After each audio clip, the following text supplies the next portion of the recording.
Welcome back to Sixgun Spotlight. Today I'll be going over the Remington New Model Army, often referred to as the 1858 cap and ball revolver. These are some beautiful revolvers, and so yeah, check it out and we'll get into it. Alright, the Remington New Model Army is a single action 6-shot percussion cap and ball revolver produced by Remington & Sons. It's based on the Fordance Beals patent of September 14th, 1858. That's why many people do refer to this as the 1858. However, the correct name would be the New Model Army. Unlike the Colts, these do have a top strap, which, you know, does make the action stronger. Still have your loading lever here. You put it on half cock, dump your powder and your ball in, ram the ball home. Then you'd put a percussion cap on here, and you're ready to fire. Do that 6 times or 5 times. Although these do have the safety notches in between the cylinders that make it safe to carry 6, so you could do that. And these were used throughout the American Civil War. Now this is a 5.5 inch, what they call a sheriff's model. Typically these came in with an 8-inch barrel for the Army in 44, and a 7.3 inch barrel with the 36 Navies. I've never had a Navy. This one here is made by Pietta, and it's honestly a wonderful revolver. This thing shoots well. It doesn't have cap jams that do sometimes plague the Colts. So it's a very good shooting gun. I think it looks good. It feels good. The weight of it's nice, especially with the 5.5 inch barrel. I think it's just a cool gun, and one I do enjoy shooting, but honestly I don't shoot it as much as compared to how much I like it, as much as I would think I would. I just gravitate towards other guns, but there's nothing wrong with these guns. They feel great, they look great. The Remington percussion revolvers are very accurate and capable of considerable power, with muzzle velocities ranging from 550 to 1280 feet per second. So depending on the charge, the shooter can have a pretty nice loaded weapon. I touched on it before, but these are very durable because of the top strap. It's made more like a later model Colt, where you have the sight would be looking down this groove right here and lining up the front sight. So a very durable design and a very reliable design. Sometimes the Colts were known to have a cap jam fall down into the mechanism here, and you don't really get that with the Remingtons, or at least not nearly as often. I don't know that I've ever had it happen, but I'm not saying it can't happen, but it just don't happen very often. Also, I know many of you have seen the movie with Clint Eastwood, where he pops out the cylinder real quick and then puts in a new cylinder that's already loaded up. Now he does it a lot better than me, but you kind of got to watch this here. But he does it much quicker. But if you're doing it and not around a tripod, you can carry spare cylinders and have a pretty quick reload if you already have an extra cylinder loaded up. Now I do have a pair of these And I also have a pair of the conversions from the factory, so I'll do those on another video. But very nice steel frame, brass trigger guard, steel frame back strap.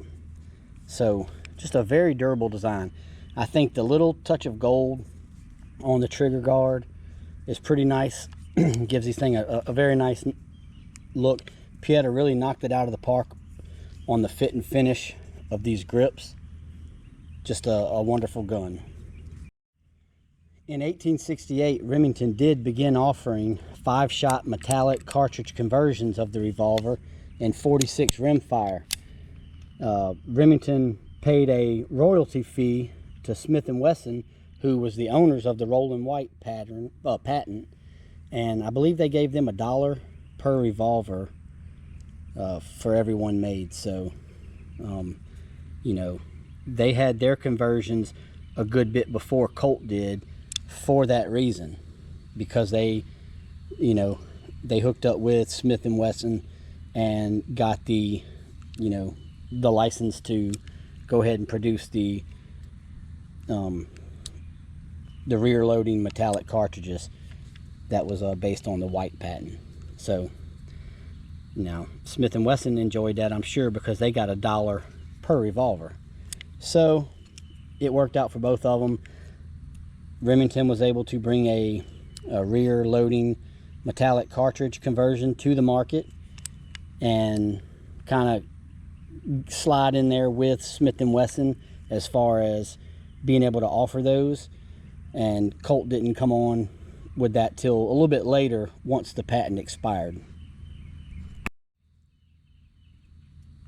Now, Buffalo Bill, he did use a ivory handled New Model Army in 44 from 1863 to 1906, when he gave it to his ranch hand foreman with a handwritten note that said, "It never failed me." So even Buffalo Bill could attest to how durable and reliable these New Model Army Remingtons were. Now, pretty much all of your current gun manufacturers that manufacture, such as Uberti, you know, Pietta, and some of the other ones, they do offer a Remington New Model Army 1858. These here, or this one here, is a Pietta, and it's always been a great shooting gun.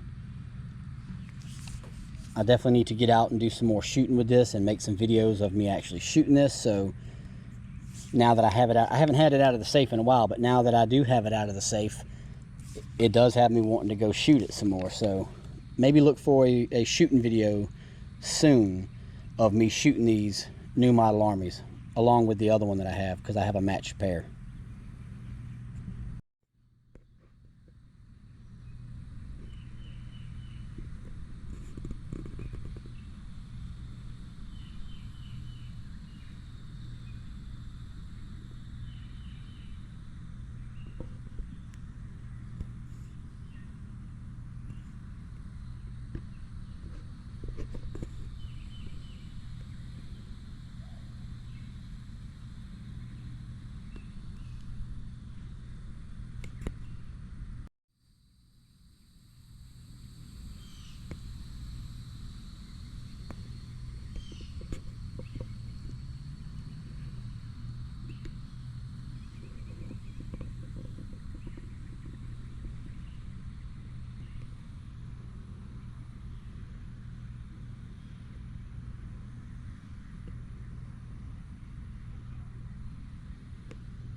I do hope you enjoyed this 6-gun spotlight on the Remington New Model Army in .44 caliber, often referred to as the Remington 1858.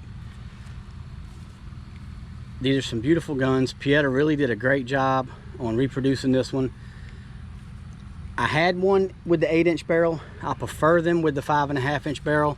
I think it makes a beautiful light and handy gun in the 5.5-inch configuration.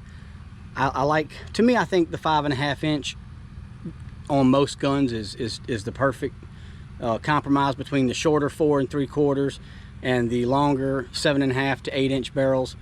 So when I can, I do like to get certain guns in the 5.5-inch configuration. So like my 1851 Colt Navy conversions, I have a pair in 7.5 and a pair in 5.5. So with these, I have 2 pairs. I have 1 pair of percussion in the 5.5, and I also have a pair of Cimarron conversions from the factory that are in 5.5. I really think the Sheriff model in a lot of these guns is just the perfect feel. So your mileage may vary, get what you like. But anyway, I hope you have enjoyed this 6-gun spotlight. Please like, share, comment, and subscribe. I've really been enjoying doing these. Kind of gives me something to do in between the shooting videos, which I haven't really been able to do here lately just because of time constraints on a lot of things I'm doing. But I do hope to get back to shooting real soon. So drop a comment below, let me know what you think of this video, and really the series in general. Do you like what I've done so far? What guns would you like to see on it next? And you know, thanks for watching as always.